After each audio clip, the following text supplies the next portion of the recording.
Hi, I'm Liz Scuff and welcome to this little channel, what's it called? Collaborative Learning for Cultural Repair. And in this video I wanted to talk about urgency and urgency as a form of domination.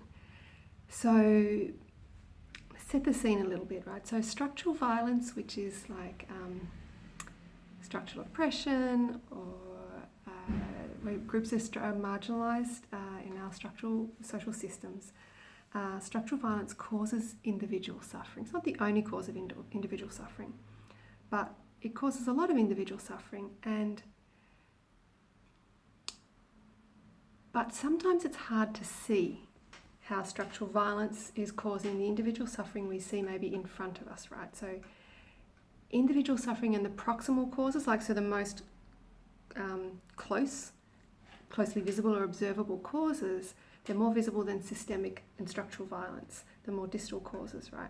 So it's very common for people who want to help, want to do good in the world, who want to right wrongs, fight injustice, blah, blah, blah. Sorry, I say blah, blah, blah. I think it's really good. It's a really good thing to want to do, right? But they can get, I'm in this too, right? We can get very activated by learning about, observing, witnessing, somehow being exposed to individual suffering. And we can feel very urgent sometimes about what to do to relieve it and how to get involved and what has to be done and da-da-da-da-da. And we can get very urgent about it. That happens individually and it happens on a state large community-based level as well. And it's really great to want to relieve individual suffering. I'm all for it, not against it at all. And it's a bind when the suffering is caused by structural violence at its root, right? Because relieving individual suffering doesn't equal liberation. It doesn't create structural equality. Unless it's done in a particular way that's very, very uncommon, right? So more often than not, urgent action in the face of suffering that has a structural systemic root, it actually replicates dynamics of domination, because it's almost always the more powerful group, the group with more resources, that rushes in to help the less powerful group, the group with less resources, the group that is suffering the most, or individuals who are from that group. So there's already a power dynamic there, and it just gets entrenched by that the urgent action to go and rescue and to relieve individual suffering without really thinking about the systemic causes and the dynamic there. So I have one example from the Australian context here, and it's such a complex example. I'm just going to say straight up, I'm going to butcher it really by summarising it so drastically. But anyway, in 2007, there was this very fabulous report released called Little Children Are Sacred that was regarding child welfare of children in Indigenous communities in Australia. And it was an excellent report with very excellent recommendations that were very much rooted in community and community responses. The authors of the report were Indigenous people. It was a really well done report. And in response, the federal government actually, because this was a state-based report from the Northern Territory, the federal government declared a national emergency. And what was called the Northern Territory intervention, they came in, they overrode the state authority there, and with a lot of highly controlling and human rights transgressing interventions into Indigenous community life, all under the guise of protecting children. And it's a highly debated intervention, and not even just debated across sides of politics, right? Even within political groups, a lot of debate about it because of this thing around how to tolerate individual suffering for the sake of liberatory approaches, right? So some people are going, you have to go in heavy-handed because children are getting hurt and the children have to be helped. And it doesn't matter how you do it, just go and help them, right? Which is that urgent, we must relieve, we cannot tolerate individual suffering, despite the fact that it's been tolerated for hundreds of years, right?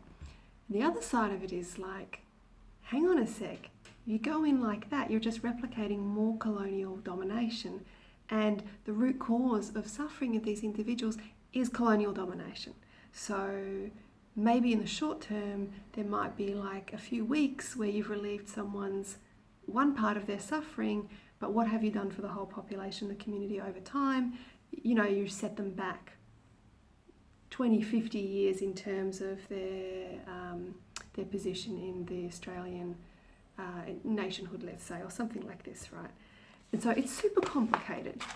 And this example we could easily discount it by saying, yeah, but there was a lot of political motivations. There were massive political motivations for this intervention, right? It's just before an election. There were lots of other complexities going on. But I don't think this discounts it. It's like, that's actually the reality, I think, of most urgent interventions in the face of systemic violence. There is always another agenda, and it is always going to serve the more dominant group. Australia, like most settler colonial countries, has a really long history of policies about Indigenous people that are driven by what people believe to be a genuine care for Indigenous people and their well-being. And what do you know? They all actually serve what's called the settler colonial logic of elimination. That's a whole other big thing and a whole other video. But if I just said it very briefly, it was a term coined by Patrick Wolfe, an anthropologist in Australia, basically to say a settler colonial state, part of its fundamental nature is to eliminate the Indigenous population. And in early colonial periods, traditionally there was like a lot of actual killing of people, of Indigenous people. And then over time it becomes about assimilation into the settler colonial culture and denial of cultural life worlds. So the bodies get to stay alive, but the culture and the indigeneity and the Indigenous identity gets eliminated. And rhetorics of being a unified nation, a unified state, they also serve to eliminate indigeneity. And so a lot of our caring policies actually also have still served to eliminate indigeneity.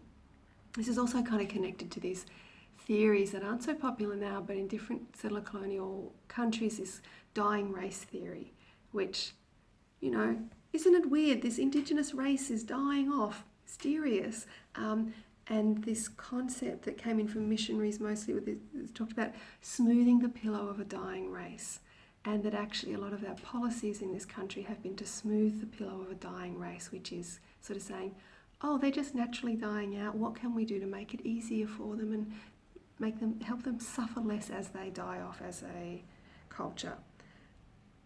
So painful and traumatic, and I don't even have words, right, for this reality. And it is kind of what's happened. And so when we kind of get triggered into urgent action to help, even though we think we're like doing better and we're caring a lot and whatever, it's like one of the things that this is a whole other topic too, this concept of deep colonisation by another anthropologist, Deborah Bird Rose. It's amazing work. But she kind of said a settler colonial state, even when it's trying its hardest to do decolonising work, it cannot help but do deep colonisation. And that's definitely something worth looking up more, and I'll do another video on that another time. But that even when we've got the most caring of intentions and we want to relieve suffering and if you're from a dominant group going to try to help a group that is like marginalised or subordinated, you almost can't help without somehow reinforcing your dominant position. And it doesn't mean you shouldn't help, but it does mean there is a lot of kind of thinking that needs to be done and collaboration that needs to be done about how to help. And so when we notice, even because this happens to us individually and then we see it happening in society as well in more collective spaces, but when we see or feel the urgent action sort of impulse upon us, right, we need to be thinking about how would this urgent action perpetuate domination between these groups that these individuals represent. Is there any way to alleviate individual suffering and support structural equality and structural empowerment in the process? And then even tracking back, who needs to help here? This is amazing policy anthropologist Tess Lee from Sydney, and she has a book, Bureaucrats and Bleeding Hearts and Bureaucrats, I can never remember that. One of the points, excellent book about health sector in the Northern Territory. And one of the points she really makes is how a settler colonial state assumes it is the one who needs to take action in regard to Indigenous suffering or Indigenous well-being. And even that assumption doesn't get questioned. So I'd also be thinking, who needs to be helping here in this situation? Who needs to be relieving the suffering? And, you know, have they got the resources they need to do it, right? Like, who's best placed to do it? So I think, I don't know, I'd like to have a nice kind of easy answer on this, but none of the things I'm interested in really have easy answers. And I guess that's what we're sitting in together, right, is the complexities of this. And even me sort of saying, hey, if you're overcome by a need for urgent action, stop and have a think about these things. I've already created the double bind, which is like, don't take urgent action, you must stop and think about it. So I'm already saying don't do it, which is what kind of complicated, right? So there is this polarity that happens there, right? Urgent action and thoughtful action. Thoughtful action takes more time. It takes more analytical thinking, analytical feeling. It takes more collaborating together relationally between groups who might offer help and groups who need help, or groups who are suffering a lot and groups who have resources that could potentially relieve suffering, to work out relationally what's going to help here. Now, of course, that doesn't happen very often because that's called sharing power. And that's, I think, the main crux of why a lot of this stuff doesn't change very much, because of the reluctance of the more dominant group to actually ever share power authentically, or lose privilege in any way, and to hand that over to other groups. So, and particularly that's the case in settler colonial states, I think. Anyway, okay, long enough video. I'd love to hear your thoughts about it too, around maybe you think, no, urgent action, relieving individual suffering, that's exactly where it's at, and you can do both, you can do that here. Let's have a conversation. I'd love to hear your thoughts about it. Okay, thanks for watching, bye.